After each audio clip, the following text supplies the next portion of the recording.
नमस्कार बच्चों, आज हम लोग अध्याय 3 बंधुत्व जाति तथा वर्ग।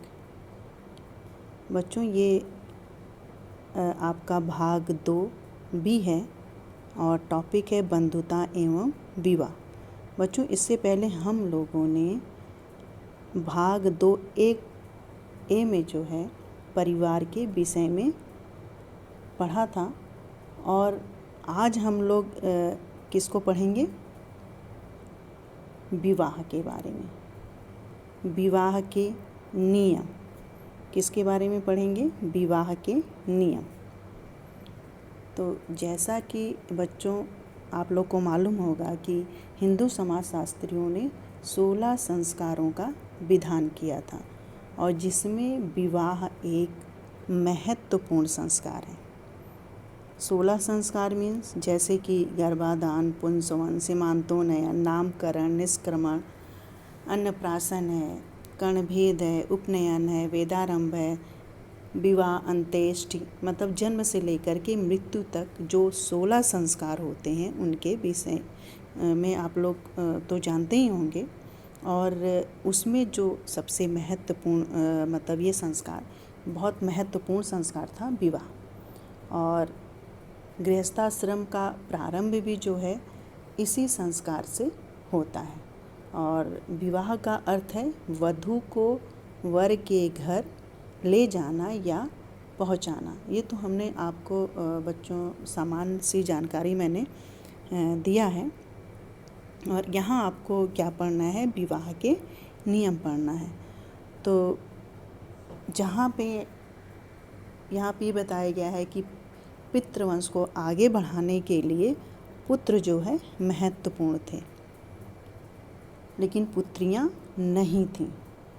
इसीलिए पुत्रियों को जो है अलग दृष्टि से देखा जाता था और इनका पुत्रियों का जो है पैतृक संसाधनों में कोई अधिकार नहीं दिया गया था, यानी कि उनको संपत्ति में अधिकार नहीं था। बहुत से ऐसी चीज़ें थी जिसमें पुत्रियों का जो है कोई अधिकार नहीं होता था। और इस समय जो पिता का जो महत्वपूर्ण कर्तव्य माना जाता था वो था कन्यादान करना। क्या था? कन्यादान करना था। और पिता उचित समय में एक योग्य वर से अपनी कन्या का जो है विवाह कर देता था। और इसके लिए देखिए यहाँ पर, क्योंकि वो अक्सर मतलब जो विवाह होता था कन्या का वो गोत्र के बाहर ही किया जाता था, यानी कि उसी गोत्र में विवाह नहीं होता था। तो विवाह के यहाँ पे देखिए प्रकार बताए गए हैं: अंतर्विवाह, बहिर्विवाह, बहुपत्नी प्रथा और बहुपति प्रथा। ये इतने प्रकार के जो है यहाँ पे विवाह बताए गए हैं बच्चों। तो इसमें आप देखेंगे अंतर्विवाह। अंतर्विवाह में क्या है कि गोत्र के अंदर, अंतर्विवाह मीन्स क्या होता है? गोत्र के अंदर विवाह करना, यानी कि इसमें वैवाहिक संबंध समूह के मध्य ही होते हैं या समूह एक गोत्र, कुल अथवा जाति या फिर एक ही स्थान पर बसने वालों का ही हो सकता है। यहाँ पे ये देखिए पूरा दिया गया है। सिर्फ आपको इतना याद करना, अंतर्विवाह किसे कहते हैं? जो गोत्र के अंदर के, यानी कि सेम गोत्र में जो विवाह उसे अंतर्विवाह कहा जाता है। और बहिर्विवाह किसे कहते हैं? गोत्र के बाहर विवाह करने को, यानी कि गोत्र से बाहर, मतलब उसको गोत्र के अंदर नहीं। गोत्र के अंदर कौन सा विवाह है? अंतर्विवाह उसको कहते हैं, लेकिन गोत्र से बाहर विवाह करने को बहिर्विवाह कहा जाता था। अब आते हैं बहुपत्नी प्रथा, यानी कि एक पुरुष की अनेक पत्नियां होती थी। एक पुरुष जो है अनेक पत्नियों से, मतलब उसकी अनेक पत्नियां होती थी, मतलब कई स्त्रियों से वो शादी करता था। तो उसको क्या कहते थे? बहुपत्नी प्रथा कहते। जैसा कि प्राचीन काल में अक्सर राजा लोग करते थे कि राजा होता था और जो भी उसको पसंद आ जाता था उससे शादी कर लेता था। और यहाँ पे बहुपति प्रथा, बहुपति प्रथा मीन्स एक स्त्री के अनेक पति होने की पद्धति है। जैसा कि द्रौपदी के की शादी को क्या माना जाता, बहुपति प्रथा था, क्योंकि पांडवों से शादी हुई थी और बहुत से पति, 5 मतलब जैसा कि आप लोग जानते हैं महाभारत में मिलता है, और इस महाभारत के अंतर्गत ही आप इसको पढ़ रहे हैं, तो ये उसी का उदाहरण है। तो बहुपति प्रथा, एक स्त्री के अनेक पति। आपको इतना समझ में आ गया होगा बच्चों, विवाह के प्रकार क्या हैं, अंतर्विवाह, बहिर्विवाह, बहुपत्नी प्रथा और बहुपति प्रथा।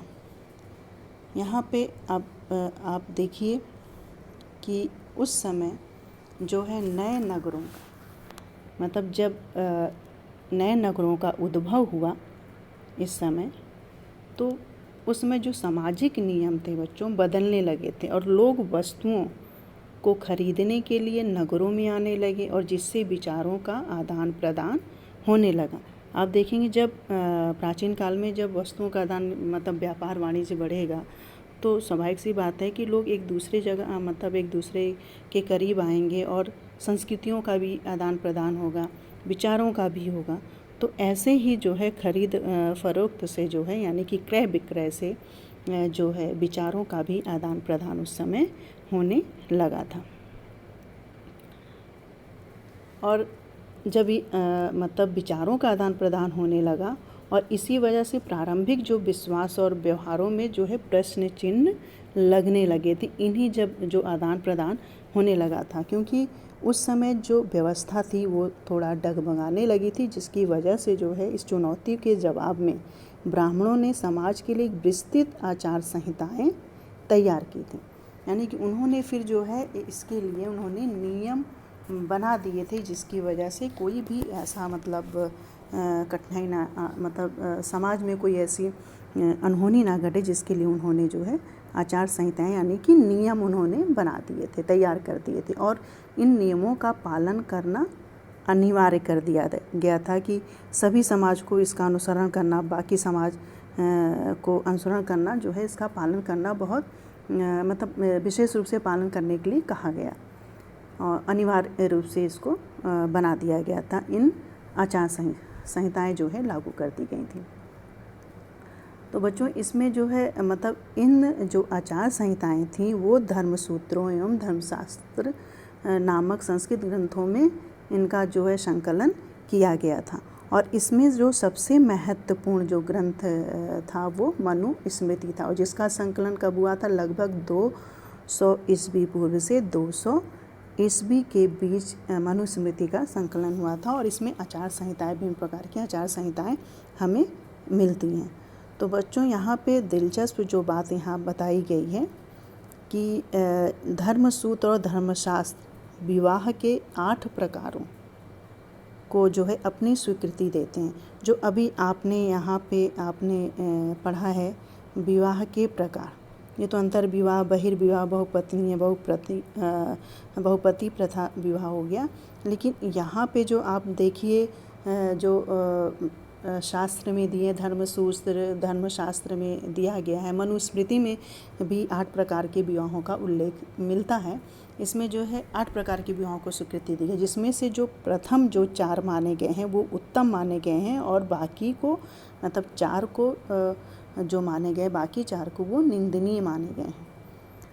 और ये जो विवाह पद्धतियाँ थीं उन लोगों में प्रचलित थीं जो ब्राह्मणी नियमों को अस्वीकार करते थे, यानी कि जो ब्राह्मणी नियमों का पालन नहीं करते, यानी कि उनके नियमों को स्वीकार नहीं करते थे। जो नहीं कि सभी मतलब इन नियमों का पालन करते थे, ऐसा नहीं, कुछ लोग जो है इन नियमों का पालन नहीं करते थे।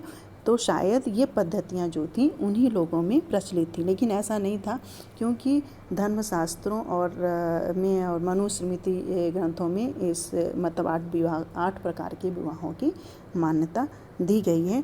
जो मतलब यहाँ पे देखिए विवाह के 8 प्रकार दिए, लेकिन कुछ ही विवाह के 8 प्रकार यहाँ पे दिए गए हैं। अभी बच्चों हम समझा दे रहे हैं इसको, लेकिन आप लोग इसको आप हमें बताइएगा कि पहला, चौथा, यहाँ जो 5वां और 6वां विवाह दिया है, इसके बारे में आप लोग इसको पढ़िएगा।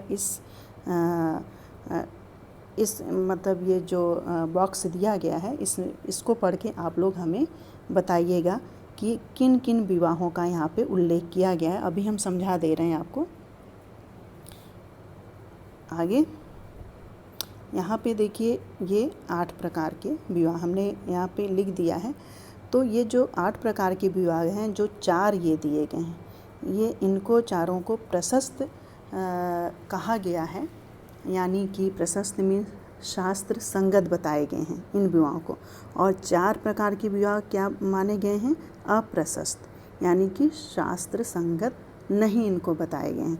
जैसे कि हमने अभी हमने उसमें बताया कि उत्तम विवाह, ये उत्तम माने गए हैं। ये क्या माने गए हैं? ये उत्तम विवाह माने गए हैं। ये उत्तम विवाह नहीं थे ये 4। तो चलिए इसके बारे में हम बताएं। ब्रह्म विवाह, जैसा कि देखिए इसमें प्रशस्त कौन कौन से हैं? ब्रह्म विवाह है, देव विवाह, आर्ष विवाह, प्रजापात्य विवाह। और अप्रशस्त विवाह आसुर विवाह, गांधार विवाह, राक्षस विवाह और पैशाच विवाह। इसमें से तो आप लोग बहुत से विवाह के बारे में जानते ही होंगे। और इसमें से जो प्रशस्त विवाह, जिसमें से पहला ब्रह्म विवाह, ये सर्वोत्तम विवाह है। और इसमें पिता, बहुत ध्यान से सुनिएगा बच्चों, ये जो ब्रह्म विवाह है वो सर्वोत्तम प्रकार का विवाह, और इसमें पिता वेदज्ञ और शीलवान वर का चयन करने के बाद वर को अपने घर बुलाता था और तथा उसकी पूजा करके वस्त्र आभूषणों से सुसज्जित कन्या को उसे सौंप देता था। जो मतलब आज भी यही विवाह प्रचलित, अगर आप देखिए कि यही विवाह जो है आज भी प्रचलित आपको दिखाई देगा। सॉरी। तो ये सर्वोत्तम विवाह, कि इसमें इसका कहने का मतलब ये है कि कन्या का मतलब वर का चयन करके पिता मतलब कन्या को उसको मतलब वस्त्रों से सुशोभित करके उसको सौंप दिया जाता था। अब दूसरा क्या है? ये देव विवाह। देव विवाह किसको कहते हैं? इसमें जो होता है वो पुरोहित यज्ञ का अनुष्ठान विधि पूर्वक करा लेता था और कन्या का विवाह उसी के साथ कर दिया जाता था। यानी कि इसमें जो पुरोहित विधि पूर्वक अनुष्ठान यज्ञ का करता था उसी के साथ जो है कन्या का विवाह कर दिया जाता था, और यह विवाह वैदिक यज्ञों के साथ समाप्त हो गई। यानी कि इस समय ये विवाह मतलब समाज में प्रचलित नहीं है। और ये आर्ष विवाह, तीसरा क्या है? आर्ष विवाह। इस विवाह में कन्या के पिता जो है वर को कन्या प्रदान करने के बदले एक जोड़ी गाय और बैल प्राप्त करता था, और ताकि वो याज्ञिक क्रियाएं जो है संपन्न कर सके। और इसको क्या कहा गया है? आर्ष विवाह कहा गया। इसमें इसको का कन्या मूल कहा गया। कोई मतलब जो शास्त्रकार हैं उसको कन्या मूल मतलब इस विवाह को कन्या मूल कहा गया, आर्ष विवाह। इसमें क्या होता था कि एक जोड़ी गाय और बैल जो है वर कन्या के पिता को देता था।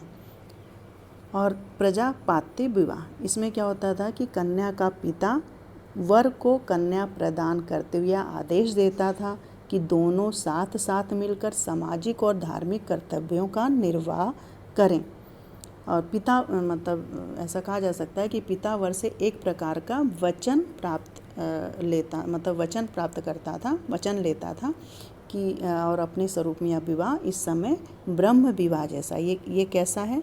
प्रजापात्य विवाह, ये ब्रह्म विवाह। इसमें भी देखिए जो कन्या का पिता होता है वो वर को मतलब सौंपता है। इसमें भी प्रजापात्य विवाह में भी यही चीज़ होता है कि वो वचन लेता है कि उसकी कन्या को वो सुखी रखेगा। अब आते हैं हम लोग अप्रशस्त प्रकार के विवाह, यानी कि जो निंदनीय माने गए हैं, यानी कि शास्त्र संगत नहीं माने गए हैं, अप्रशस्त विवाह। तो इसमें जो है क्या है? आसुर विवाह। आसुर विवाह में क्या होता था कि इसमें कन्या का पिता धन लेकर कन्या का विवाह करते थे। इसमें जो कन्या का पिता होता था वो क्या करता था कि धन लेकर कन्या का विवाह करता था, और यह एक प्रकार से कन्या की क्या हो गई? बिक्री हो गई है। ये क्या हो गया? कन्या की बिक्री हो गई, और इसे कहते थे आसुर विवाह। अब आता है छठा, गांधर्व विवाह। यह विवाह एक प्रेम विवाह होता था, गांधर्व विवाह, और जिसमें माता पिता के बिना, यानी कि माता पिता की इच्छा के बिना ही वर कन्या एक दूसरे से विवाह कर लेते थे।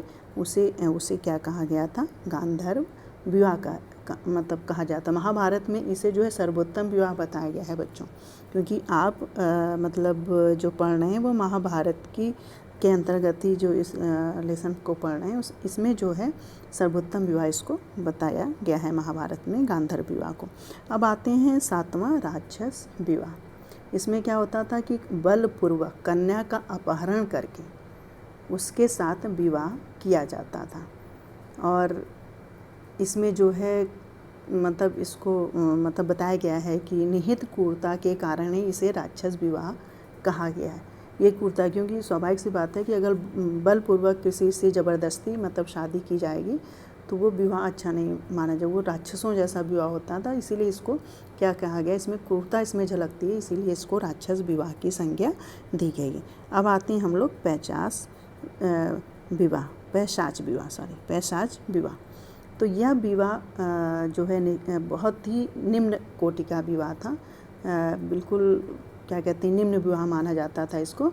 यह वर जो है छल के द्वारा कन्या के शरीर पर अधिकार कर लेता था वर, और इसीलिए इसको पैशाच विवाह कहा जाता था।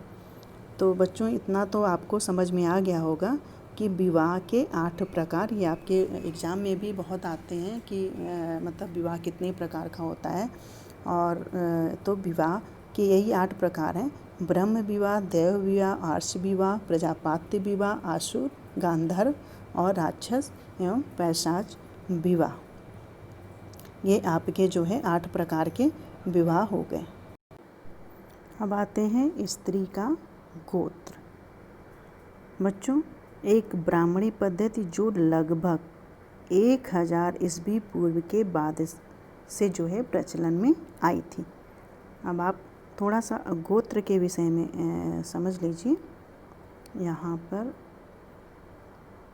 तो जो गोत्र क्या है बच्चों, वैसे गोत्र का शाब्दिक अर्थ जो है बहुत व्यापक है, लेकिन गोत्र गो अर्थात इंद्रियां, त्र अर्थात रक्षा करना, यानी कि गोत्र का एक अर्थ क्या हुआ, इंद्रिय आघात से रक्षा करने वाले होता था, और जिसका स्पष्ट संकेत ऋषि की ओर किया गया है।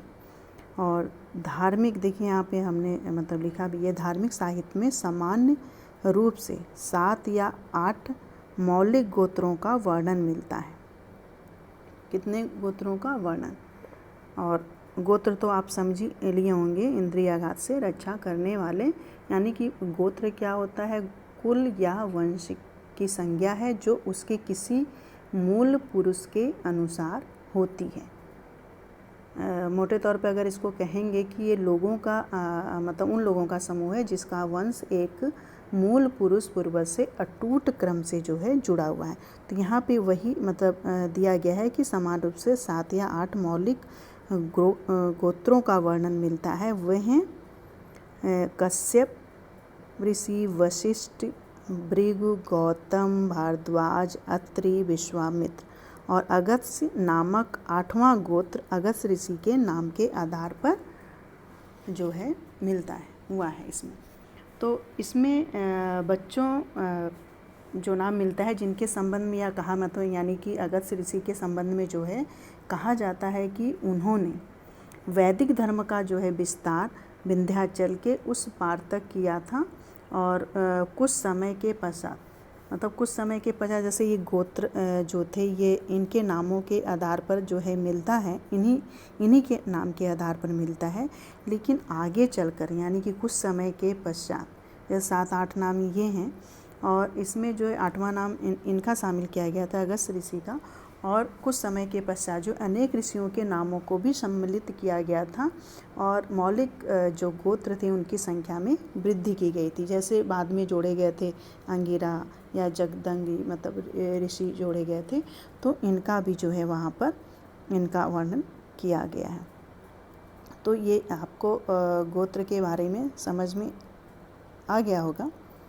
तो बच्चों यहाँ हमें पढ़ना इन्हीं गोत्रों के बारे में, क्योंकि जो प्रत्येक गोत्र थे वो वैदिक, यहाँ पे देखिए लिखा गया है कि गोत्र एक वैदिक ऋषि के नाम पर होता था। जैसा कि अभी हमने आपको बताया कि कौन कौन से वो ऋषि मतलब माने गए हैं, सदस्य ऋषि के वंशज जो है माने गए हैं। अगर व्यवहारिक रूप में गोत्र का आशय अगर देखा जाए तो क्या है, पहचान है। उसका गोत्र का आशय क्या है, पहचान से है कि, और फिर बाद में कालांतर में चलकर वर्ण व्यवस्था में जाति व्यवस्था का ये जो है रूप ले लिया था। तब यह पहचान जो है स्थान और कर्म के साथ जो है संबंधित किया गया था। और बच्चों जैसा कि गोत्र में देखा गया कि यहाँ पे देखिए कि ऋषि के वंशज ये माने जाते थे। गोत्र के 2 नियम महत्वपूर्ण थे। एक क्या था, जो नियम था वो विवाह के पश्चात स्त्रियों को पिता के स्थान पर पति के गोत्र का माना जाता था। यानी कि अभी आपको हमने बहिर्विवाह और अंतर्विवाह पढ़ाया था, तो अक्सर जो कन्याएं होती थी उनका विवाह जो किया जाता था वो गोत्र के बाहर ही किया जाता था। तो यहाँ पे देखिए, और जब गोत्र के बाहर किया जाता था तब वो पिता के स्थान पर किसका मतलब गोत्र इस्तेमाल करती थी, पति का गोत्र इस्तेमाल करती थी, अपने पिता का नहीं करती थी।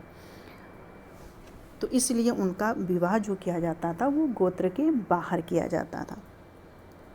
और अब आज भी आप देखिए कि हमेशा जो स्त्रियां होती हैं वो पति के नाम से ही, मतलब पति का ही नाम इस्तेमाल आज भी होता है। तो वैसे ही गोत्र का इस्तेमाल भी आज भी होता है। तो दूसरा क्या नियम था जो महत्वपूर्ण था, एक ही गोत्र के सदस्य आपस में विवाह संबंध नहीं रख सकते थे। मतलब जो एक गोत्र के जो सदस्य थे वो आपस में विवाह नहीं करते थे, यानी कि अंतर विवाह नहीं करते थे, जो कि ये सारे विवाह हमें मिलते हैं।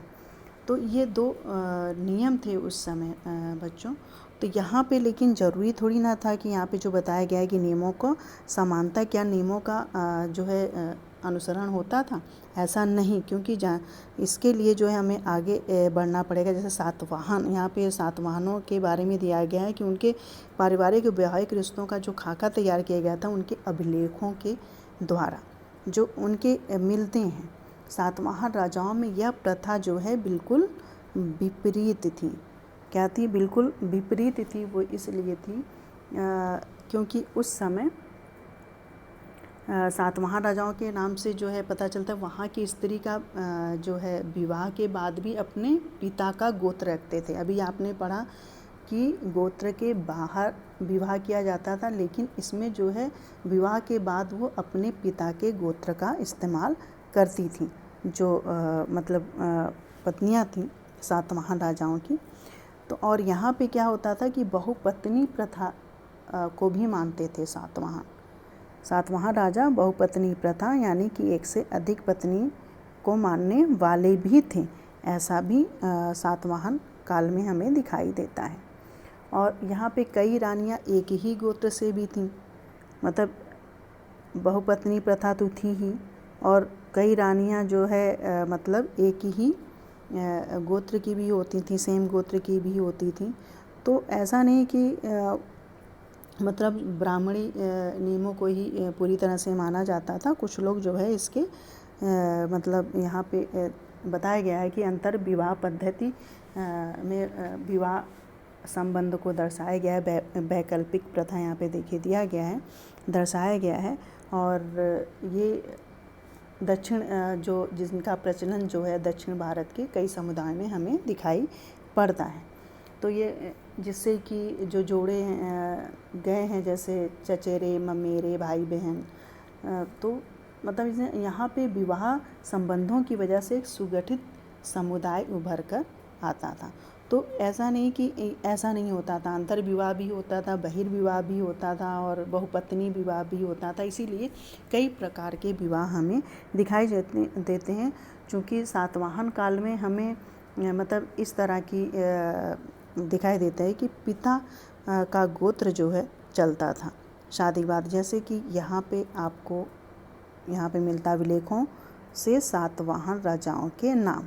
तो यहाँ पे जो दिया गया है कि गौतमी यहाँ पिता के नाम पर पूरा मिलता है इनका, क्योंकि जो जिसका पुत्र, जैसे यहाँ पे देखिए राजा गोमती पुत्र श्री सातकर्णी, ये दिखाई दे रहा होगा। पुत्र का मतलब होता है, ये प्राकृतिक शब्द है जिसका अर्थ है पुत्र, और गौतमी पुत्र का यानी कि गौतमी का पुत्र, या गौतमी और वशिष्ठ स्त्रीवाची नाम है, और मतलब गौतम और वशिष्ठ के नाम है। ये दोनों वैदिक ऋषि हैं और जिनके नाम के गोत्र हैं। तो ये कहा जाए कि वो अपने पिता का गोत्र शादी के बाद भी इस्तेमाल करती थी, ऐसा हमें मिलता है। समझ में आ गया होगा बच्चों। अब आगे बढ़ते हैं। अब ये देखते हैं कि क्या माताएं महत्वपूर्ण थीं। तो जैसा कि यहाँ पे बताया गया है कि माताएं क्या महत्वपूर्ण थी सातवाहन, क्योंकि सातवाहन काल में जो है उनके जो नाम मिलते हैं राजाओं के, वो मातृ नाम से चिन्हित किया गया है, माता के नाम से। जैसे गौतमी पुत्र सातकर्णी, तो ये माता के नाम से जो है वो अपने आप को चिन्हित करते थे।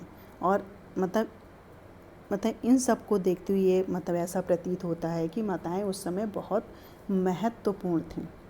लेकिन ये भी नहीं भूलना चाहिए कि उस समय जो उत्तराधिकार का जो नियम था सातवाहन काल में, सातवाहन राजाओं में, वो उत्तराधिकार का पितृवंशिक होता था। यानी कि सिंहासन का जो उत्तराधिकारी होता था वो पुत्र ही होता था। यानी पिता के बाद उस सिंहासन को कौन प्राप्त करता था? पुत्र प्राप्त करता था। इस तरह से यानी कि माता का वो उपाधि तो धारण करते थे उनका मतलब गोत्र का, लेकिन जो है वो सिंहासन वो पितृ, यानी कि इसका मतलब ये हुआ कि माता तो महत्वपूर्ण थी ही, लेकिन साथ में पिता का महत्व भी उतना ही महत्वपूर्ण था। तो ये हमें मतलब हमने आज आपको ये पूरा टॉपिक पढ़ा दिया आपको, बंधुत्व एवं विवाह, बंधुता एवं विवाह। इस टॉपिक को आप लोगों ने पढ़ लिया है और स्वाभाविक सी बात है आपको समझ में आ गया होगा। आगे हम पढ़ाएंगे सामाजिक विषमताएं। Thank you.